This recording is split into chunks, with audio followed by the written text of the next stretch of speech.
Hey, everybody, and welcome to Pillow Talk Lounge. I'm your host, James Green, and this is my lovely wife, Cynthia Green. And I know it's been a minute, and we are so sorry. We've been getting ready for an upcoming conference. We've been doing a lot of other things. So first, we want to apologize that we haven't been on for a while, but here we are now. Good morning, everybody. Wow, James is right. It has been a minute. What's the excuse? Not really an excuse. Right. I kind of been on the go. I've been out of town, so we weren't in the same room. Right. And, we just kind of been a little on hiatus. So there's no excuse. Right. There's no excuse. But we want to know, how have you guys been doing since we've been kind of away? Like, what have you been up to for the summer? Post it in the group. Let us know what you've been up to. And how have you been? And that's the thing. When summertime comes, a lot of people take breaks from what they do normally every day, schedule. Right? Mm-hmm. Their normal schedule, so they can travel, so they can spend time with family. It's the summertime, and people do take a break, and that's what we actually did. We went to a family reunion. We took a break. We spent time together. Yeah, we had a great time. But now here we are back in full effect. In full effect, you guys. We are on it now. We should be on every Saturday from now on. I can't think of anything really on our schedule. Right. Even our anniversary weekend, which is coming up, yay! We'll probably get on. Well, we will get on and check you guys out. Mm-hmm. Let's say a couple of things. Tell you how we're doing in our marriage. That's what we're going to do for our anniversary this year. Just share everybody what's been going on. But you guys, we've got a heavy conversation today because I just have to tell you, I'm just a little disappointed in some things I've been seeing, some things I've been hearing. We know that the enemy's always out to attack marriages. We hear it all the time in the church. The enemy's always after the man. He's always after the marriage because that's what God put together and that's what God loves. He loves to see a great marriage. He loves to see people get married. And he loves to see people happily married. So the enemy always wants to attack that, right? Right. Because the enemy doesn't like to see happily married couples. That's why. And, when you think of attack, for some strange reason, they always want to attack the man because the man is foundation. When you think of how the chain goes, how God, Jesus, the man, the woman is always after the man. If devil can get to the man and attack the man and have him think in a certain kind of way that he doesn't need to be in this marriage, that's how they destroy the foundation, by getting to the man. That's so true.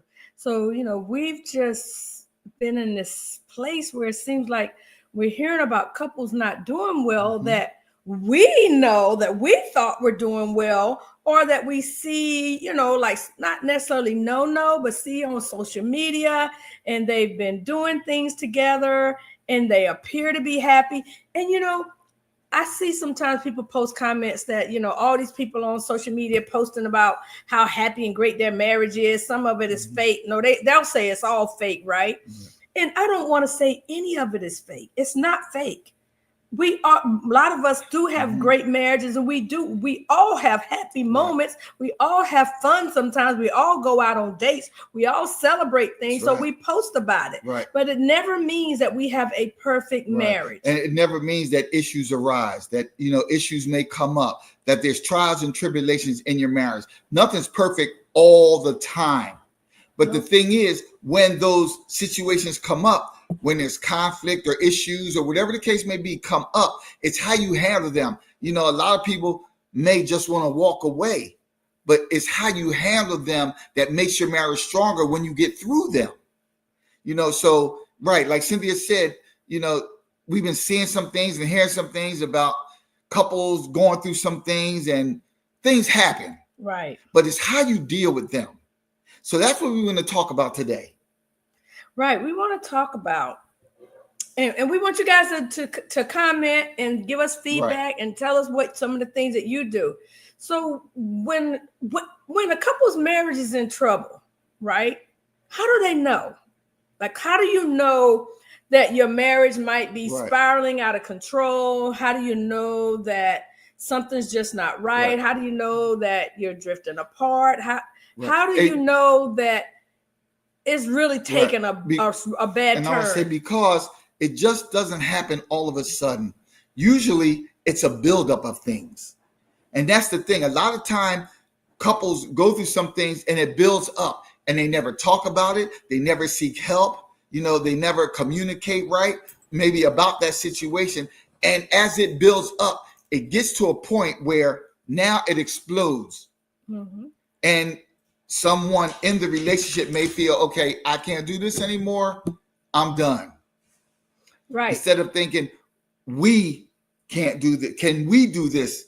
Can we, a lot of times we'll hear, I can't do this anymore. I tried all I can't try anymore. Instead of what we want to do, and that's the thing. And we always say it's better to be proactive than reactive.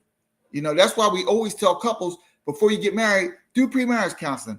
If you feel something isn't right, just like I said, it's a buildup, go seek help, go seek coaching, go seek counseling, go talk to people, go talk to a professional, go to coaching, whatever the case may be. You can't let it build up and not talk about it until it gets to that point that it just explodes and you're done. Right. So James made a good point. Get premarital coaching, right? That does help a couple. It helps you to start off with a stronger marriage foundation. Doesn't make it perfect, right? But it helps you start out with a stronger marriage foundation, because in marriage counseling or coaching, you're talking about every area of life, every area of marriage. We're not digging into your deepest feelings and thoughts, and we're not going all the way back to childhood, but you are addressing things that you may not, and you may have addressed as a couple, but with the mediator, a coach, a counselor, more comes out and you're able to really get on the same page within the discussions. And you got somebody there with some wisdom that can give you some guidance and some understanding with the pre-marriage coaching. And the key is, when you do the premarital coaching or counseling, it helps you to communicate better. Everyone communicates differently. Let's get that out of the way. But it's how you handle that communication, how you can be able to come to a mutual agreement, how you can get on the same page. You have to understand how each person in a relationship communicates. And once you understand how they communicate, it'll teach you, or the coach or the counselor will help you communicate with them better, because they understand how they communicate. And they'll try to express it to you, okay, your spouse or your mate communicates this way. So if they communicate this way and you communicate that way, let's help you come together so you can understand how each other communicates, so you can be on the same page, so you can get through issues later in your relationship when it comes up. Right. So you got pre-marriage coaching, right? You got a firm foundation to get started in your marriage. So then you get married, and let me tell you, when you move into the same house, there's a whole different set of things that come up. So then what do you do to continue to keep that marriage foundation strong? Most churches have a marriage ministry for you to go to marriage events. It's usually only once a month. And that may or may not be enough for people, but, it helps. It should be something that you can at least go to, and you and your spouse are in the same space doing something different than your regular routine. So marriage ministries at church can do it, but there's so many other things. But we'll talk about the things that can help you at the end. So we asked you a question. When do you know your marriage is going south? And so James talked about a few things. First of all, we found from couples who have seen their relationship go south is that when little things come up, they may talk about it a little bit, but then they just brush it under the rug. When some other things come up and they have a little argument and they just walk away and they don't resolve it, it's brushed under the rug. And so when you brush things under the rug, right, that pile is going to keep getting higher and higher and higher until there's a mountain in the middle of your living room, in the center of your rug, right? You got a molehill in there. And so what are you going to do to get rid of that pile of junk and trash and dirt that's under your rug? What are you going to do to get rid of it? What are some things you can do to get rid of it? Well, that's one way when you know your relationship is going south, because you've been having these little things and you keep brushing them under the rug. Right. What's another way? Right. And I just want to say that if you've been through some things and you came out stronger, put that in the chat. Or even if you've been through some things and say you're divorced now, put that in the chat, because we like to know when did you realize that it was started going south? Okay, you got divorced. We understand couples get divorced. But when did it start going south, or when did you realize it? And did you talk about it? Did you talk about the issues that you start feeling a certain way? And did you talk about, well, you know, I feel this type of way, and how do you feel about it? Because trust me, each party in there feels a different type of way, but they never usually bring it up on why you're feeling that way. And that's what I would say. Number two, bring up why you're feeling a certain way. Maybe why you feel there's a disconnect. Because, you know, sometimes couples have a disconnection and they don't talk about it. Why do you feel a disconnect? What can you do to reconnect? So that's number two. That's the thing. You start feeling this disconnect. Right. And I just say for women, like the way that I know that I would feel a disconnect, and other women I talk to feel a disconnect, if they feel like they're sharing things with their spouse and they're just not getting feedback. Like not getting a response. Not getting a response, or feel like they're just brushing them off. And they're not like necessarily looking for you to solve an issue and give them an answer, but at least acknowledge, oh, babe, I hear what you're saying. Like, you know, oh, I'm sorry you feel that way. Or what's the one of the things James always say, is there anything I can help with? Anything I can do? You know, but that's one of the ways that women start feeling a disconnect is because they don't feel heard. They don't feel like their spouse is listening to them. They don't feel like their spouse cares. And sometimes when you think of the man's point of view, maybe things aren't like they used to be. So when you think of, okay, when we were dating, or when we were getting together and we used to talk all the time, we used to do this, we used to do that. Now that we're married, or now that we've been married a long time, we don't do the things we used to do. So what do? Talk about it. Tell them, babe, you know, we used to do this. We don't do that anymore. Why? Why don't we do the things we used to do? Is there a way you're feeling, or you're feeling some type of way? Because here's how I'm feeling. I'm feeling that, boy, we used to do a lot of these things and we don't do them anymore. And I wonder why. You know, a lot of times when you don't do the things you used to do, you don't bring it up. You just feel that she used to do that. She don't even do that no more. And you just remain silent. Yeah, you don't say anything. You don't say anything. You don't see how the other person's feeling, because we always say, gauge how ask the person, how are you feeling? You know, because I feel that we used to do this and we don't do it any longer. So why is that? Are you feeling a different type of way? You know, and that's the first thing. That's another thing. You can get your feelings out there. Why do you feel this way? Why does he feel this way? Why does she feel that way? Why do y'all feel that way? Why do y'all not feel the way you used to feel? What changed? Because we know every couple evolves. As time goes on, people change. Just like I always say, maybe you didn't like Brussels sprouts growing up and now you like them now. Things change. Your taste buds change. People change. Some of the things you like to do, you don't do anymore. It changes. I can say for me, I used to like to bowl all the time. I don't really care for bowling any longer. That's funny. But people change. Yeah, they in do. the same way in your relationship, people change. So you have to talk about that change. As time goes on and things start to change, that's the thing you should always talk about. You always should communicate about. How are you changing? How are you feeling? You know, I'll tell you some other ways that relationship, that's good, babe, what you said, though, is going south. You know, we've talked to couples. Of course, we talk to couples all the time. One couple felt like she was just doing it all alone. Like she's like, her husband doesn't help in any kind of way. And we were like, well, what do you want him to do? And she couldn't really express it. I don't know. Wait, what do you mean you don't know? You say he doesn't really help. What doesn't he help with? Right. And so then she started naming some things. Well, have you told him you want him to do those things? Well, yeah, no, it's not a well, yeah. A lot of times women, and this isn't a knock on women, the women I talk to. Watch yourself, boy, watch yourself. The women I talk to, they'll say, what? He should know. No, we shouldn't. Well, you used to do it. No, and women do say that. And you used to do it and you don't do it anymore. So he should know what to do. No. Or he does it every now and then. So let me just help y'all out with that one. What we helped them do was come up with a schedule.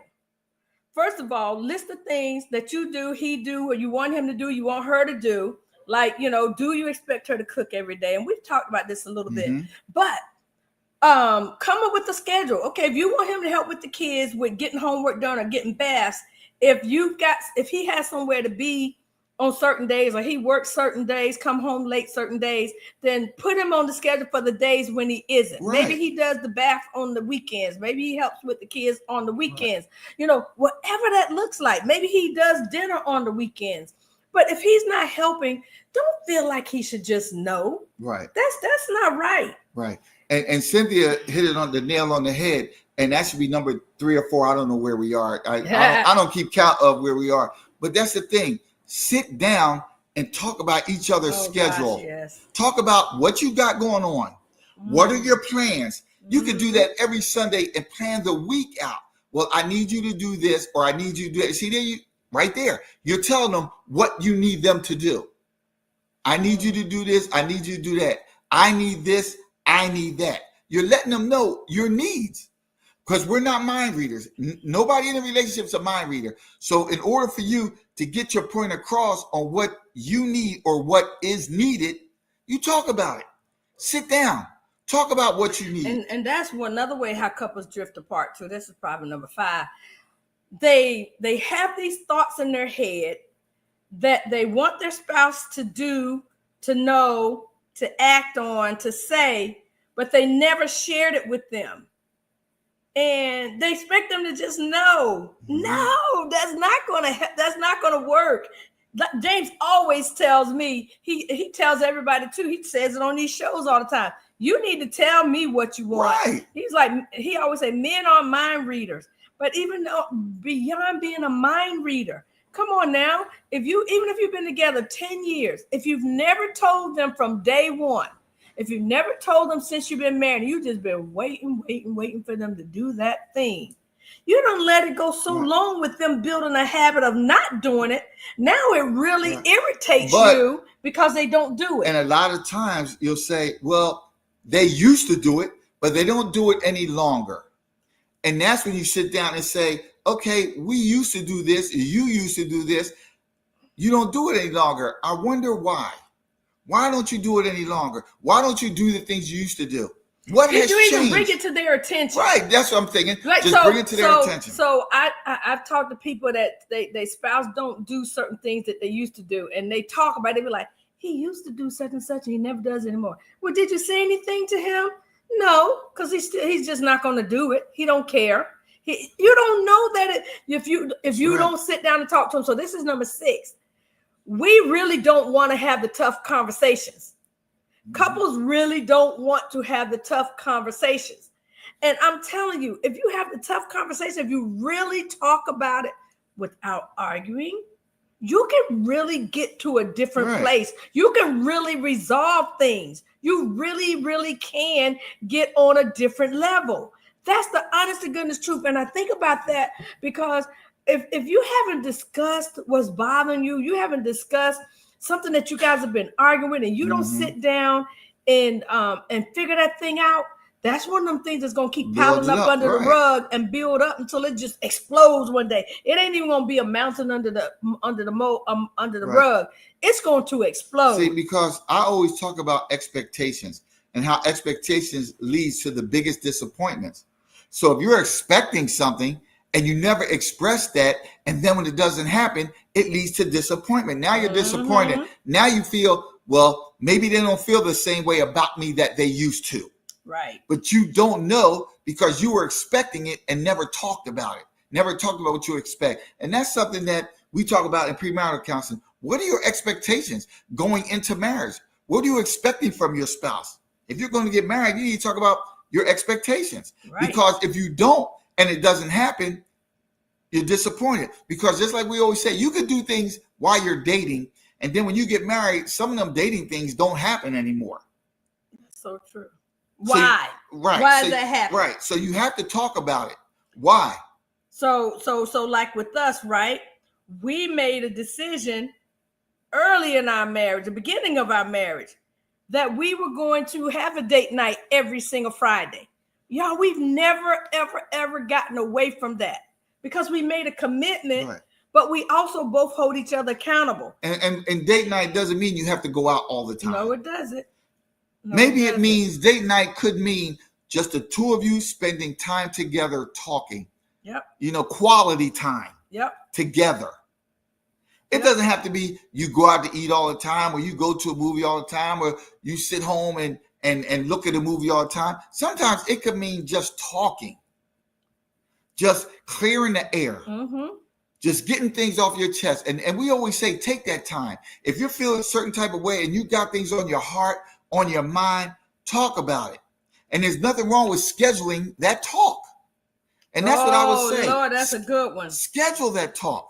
No. Say, you can write down, and Cynthia hit it on the head when she said, write things down. We could write down your expectations. What do you expect from him? And she and he writes down, what do you expect from her? And you talk about them. It's the same with having conversations, topics. Write down some of the topics you want to talk about, and then schedule that. You could talk to your spouse, babe, I wrote a topic down I like to talk about. When is a good time? Because trust me, every time isn't a good time to talk about certain things. Oh my gosh. I had to learn that the hard way. If you come from work, you can't bombard me with a whole bunch of questions and want to talk about certain stuff. And I'm just getting home from work, and it could have been a hard day where I just want to say, change my clothes, lay on the couch and relax for a little bit before we have those conversations. But there's nothing wrong with scheduling the topics of discussion. Right. And that could be number 7. Schedule topic of discussion. Write certain topics down that you like to discuss and schedule topics of discussion. I don't know why we don't do that. I mean, we don't have to do that anymore because we've done it. We've gotten so comfortable with one another, and we did that stuff early on, even before we got married, that we don't have to do that anymore. But it got us in the habit of talking about stuff. Right. So let's talk about why couples don't get help when they need it. Because you're scared. But what are you scared of? Of the outcome or some of the answers. And that is a problem. True. That is a problem. I got a different answer, but go ahead. That could be a problem in marriages because you want to talk about it, but you're scared. What might happen when you bring that topic up? Your spouse might get mad, might shut down, may want to leave because it's a hard topic, but you don't know until you bring it up. So let me ask you, what would you rather do? Oh, I know what you're going to say. Not talk about it, let it build up, and then it blows up and a spouse may walk out, or talk about it, find out what the problem is, and they still get up and walk out. But at least you know now why, because you've talked about it, and you never know. You could talk about it, they could express how they feel, and you could change things, and you'll get through on the other side, and your marriage is stronger for it, because now it's a discussion that you talked about. You understand. And that's what it is. Talking to understand. Not talking just to talk. Talking to understand. And once you understand, oh, I didn't know that. You're right. I was doing this and didn't realize it. So now I can change how I do things now that you brought it to my attention.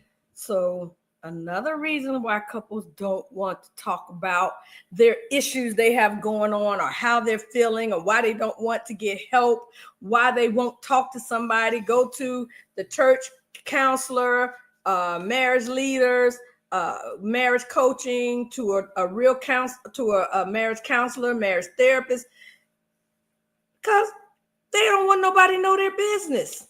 And see, that's growing up. You know how a lot of people growing up feel that, not just growing up, they still do it. My mother still don't want us to tell nobody's business. Whatever goes on in your house, stays in your house.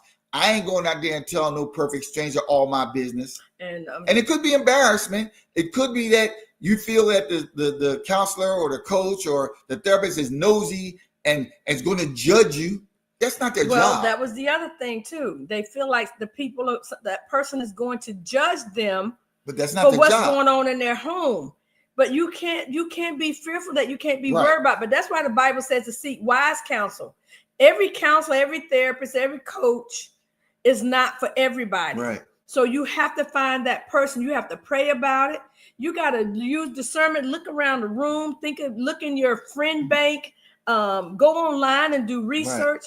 and find that person that you can trust, that you can talk to. And I think just like us, every coach or counselor therapist will tell you what goes on here is confidential.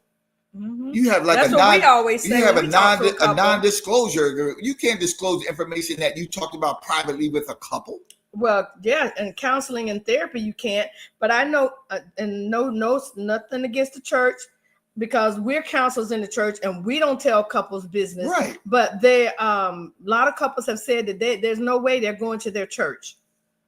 And then I've known people that go to their church and they got out in the church. Right. And then I've known people who've gone to their church and there was no one in the church who really was capable of helping them.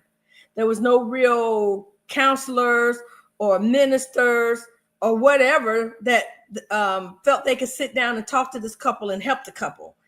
And I'm thinking, wait, I don't even want to go into that. I don't want to go in that direction. But so then you have to do your research. You got to pray and ask God to show you that person that can help you. Right. Even if at first the woman just does a one-on-one or the husband does a one-on-one. But that could be an issue, because a lot of times couples can go to a coach, a counselor, a therapist, and it's one person, and it could be a female. So the man may think there's nothing I can say that's right because the female will be on the female side. Well, we've heard that one too. Right. Or if it's a male coach, the male could be on the male side and the woman feels a little different. Like, okay, he's on his side. But see, that's the thing.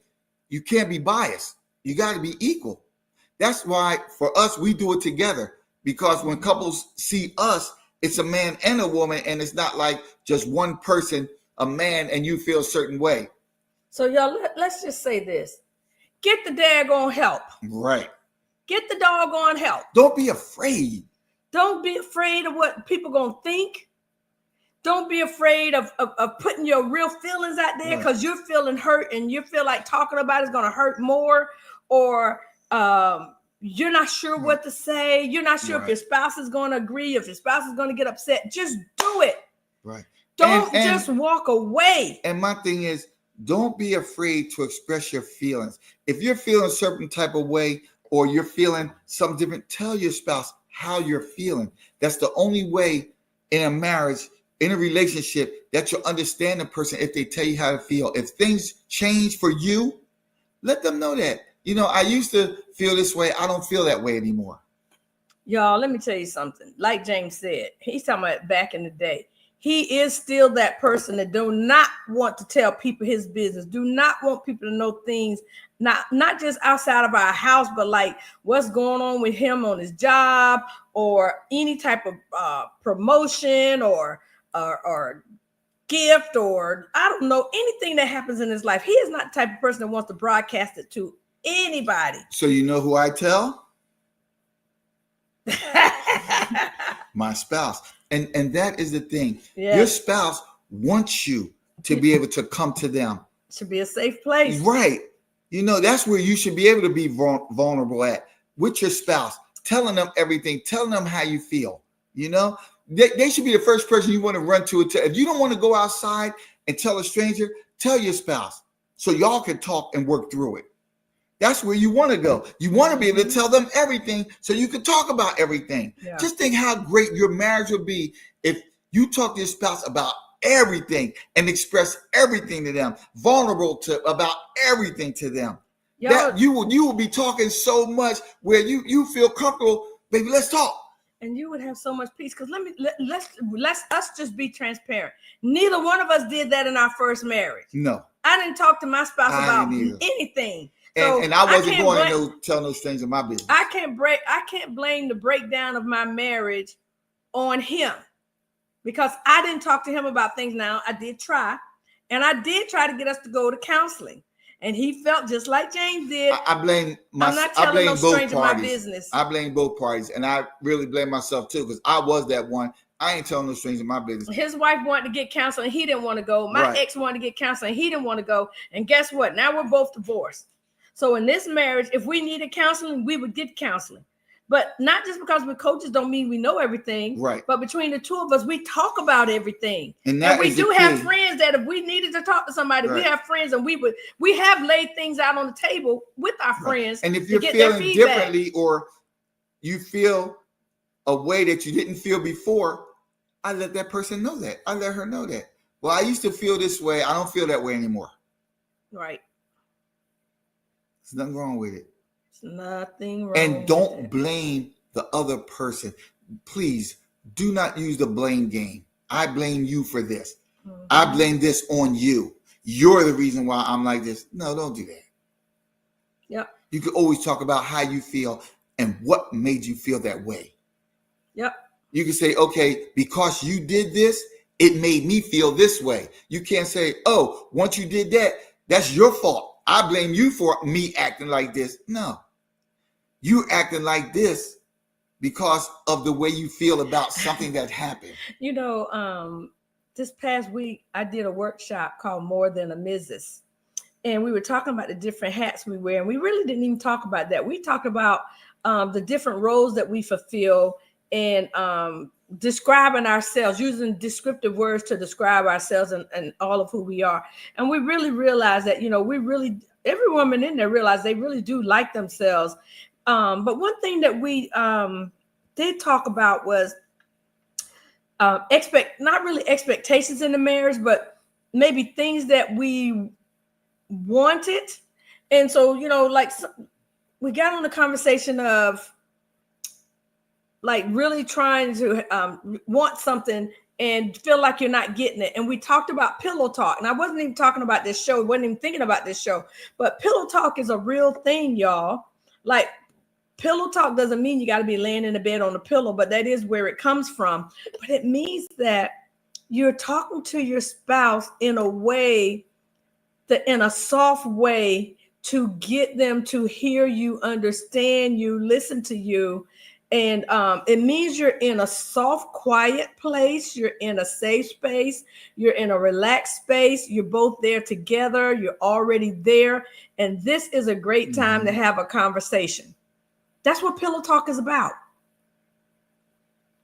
So if there's something that you want in your marriage, something that's going on, find that pillow talk time. When James talk about scheduling a time to talk, that can be your pillow talk time. That's when you can bring up that topic that's on your list. Babe, can we talk about this for a minute? It's on your list. And that pillow talk, because you're relaxed, you're laying there together, and you can have that conversation. It's easy. I know, because, you know, I know if I say to Jane, honey, I need to talk to you about something. He's about, oh, boy. What? Yep. It's either that or, oh, boy. But nobody wants to hear that if you want to talk to them about something. That's not. Right. Because that'll it doesn't make you open the door for the conversation. Right. That'll make you not want to bring up I'll that be like, topic. you know what? Just forget it. And it. you're like, no. What do you want to say? I'm like, no, don't want to talk to it while you're in that type of mood. Right. So that's why pillow talk is important. You got to find the right time to talk about it. Yep. You got to find the right time. Y'all don't walk away from your marriage. Don't walk away. Don't not get help. Run and go get the help that you need in your marriage. Talk to somebody, whether it's your mama, your sister, your best friend. No. If you feel like they are a safe place and they have wisdom, I will talk to my mom. My mom has always been one of my best friends and one of the most wisest people I feel on the earth. And she never is judgmental, and she never chooses sides. That's the thing I love about my mom.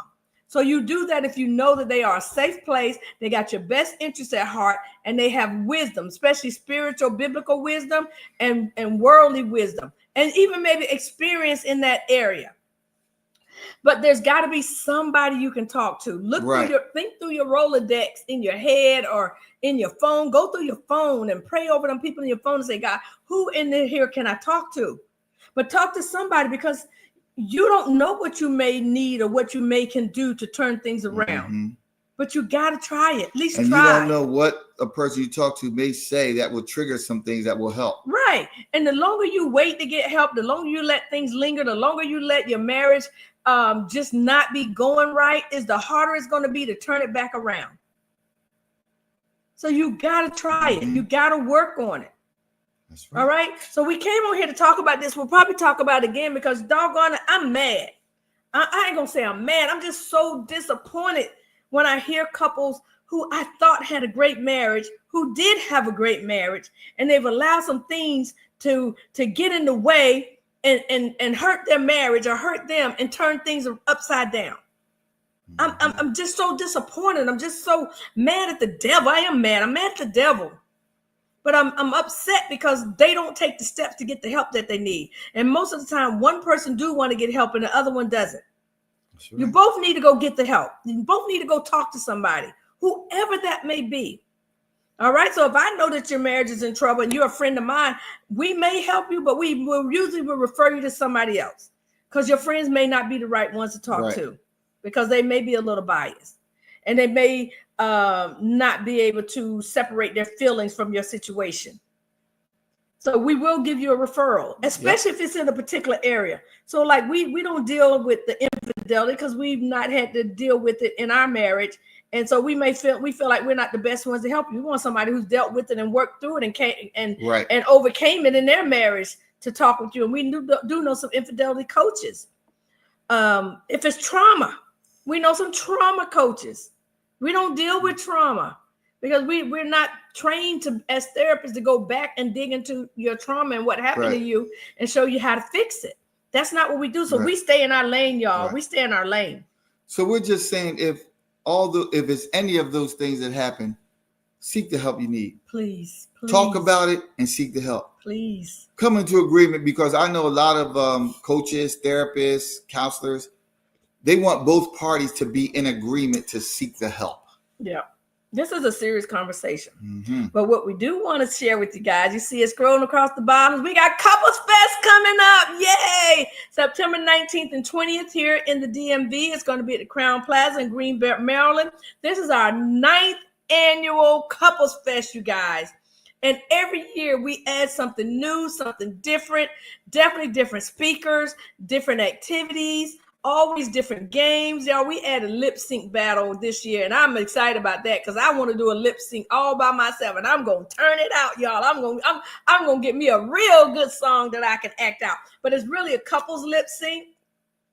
Well, so we want couples to do it, but you can do it by yourself too, because we know some spouses are more laid back and don't want to get up there and do that. But we're going to do karaoke too if you want to sing. But we're going to have a lip sync battle. Right. I'm excited about that. But we want you to come out to Couples Fest for many reasons, right? Because we believe that getting help in your marriage is just not always about counseling and therapy. So we have several components to Couples Fest. Friday night is date night. It's fun night. It's game night. It's a time for you to just come out and just have fun, do interactive things. But everything we do is bringing the couples together and it's still building on your marriage. No matter what you're doing, we have demonstrations to teach you how to do different new things in your marriage. So we're going to have demonstrations, you guys. So come out and see what we have going on. Mm-hmm.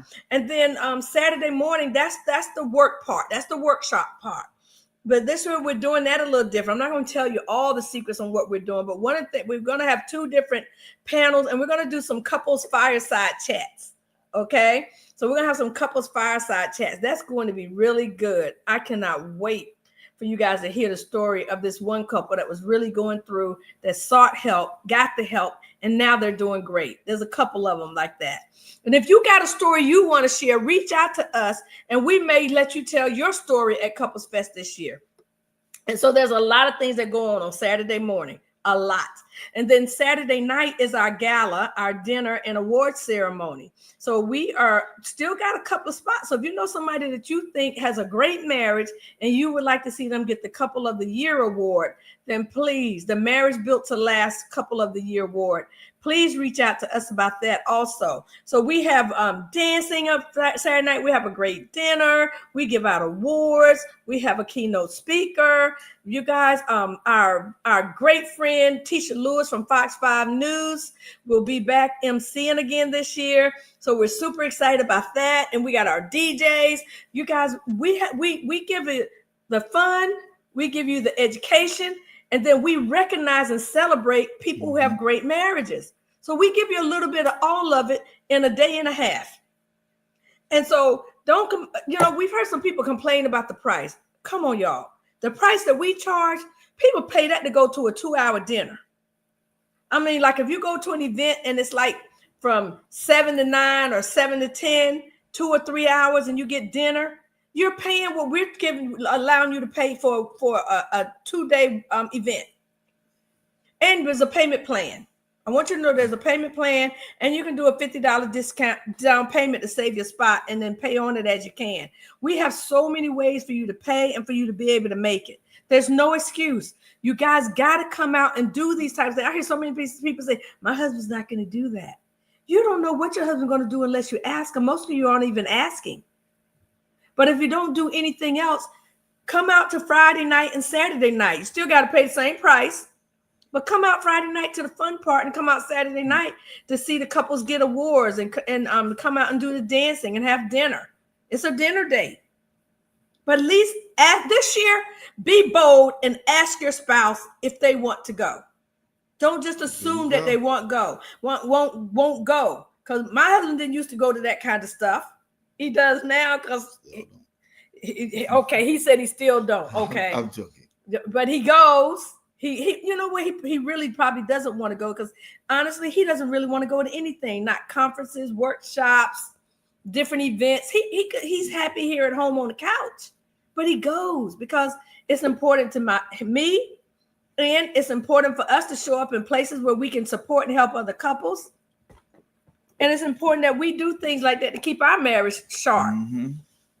All right, so go to couplesfestexpo.com, couplesfestexpo.com. You can get more information on that page, and then it will lead you to the registration page. We hope to see you there. If you have any questions, just shoot us a quick email, send us a DM on Facebook, and we'll be happy to answer your questions. Thank you guys for joining us today. Here, let me put up the Couples Fest flyer here. Yeah. September 20th. Oh, and our theme this year is the marriage triangle. We're going to talk about that next weekend. There you go. The marriage triangle is all about the closer you get to God, the closer you get to each other. And we're going to talk a little bit about how that happens because we don't want to give away everything that we're going to talk about at the conference. All right, you guys. Thank you for joining us today. God bless you. And we'll see you next time. And remember, if you build it, it will last. God bless you guys.